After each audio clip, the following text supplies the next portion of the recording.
लढाई वाडा विरुद्ध गावगाडा आहे, ही लढाई प्रस्थापित विरुद्ध विस्थापित यांची लढाई आहे।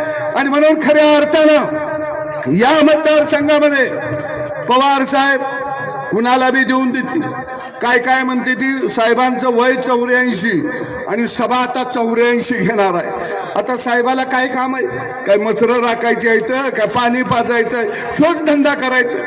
पण साहेबाला मानावं लागेल, ह्या वयात बी आमच्या सारख्याला चान्स देण्यात आलाय। ह्या वयात अहो बाप पोरग कर्तबगार झालं की प्रपंच त्याच्या हातात देतं आणि का बसतं का नाही।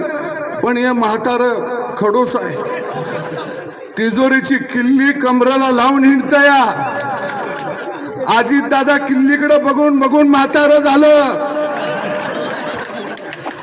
अजित दादाच्या लक्षात आलं हे म्हातारं किल्ली देत कमराची काढत नाही, म्हणून दादा आता किल्लीला लोंबकाळत म्हणताय किल्ली तोडल्याशिवाय थांबणार नाही, कारण आता हे भात झालं। अरे आम्हाला मी प्रपंच करून काय म्हातारा झाले प्रपंच करायचा का?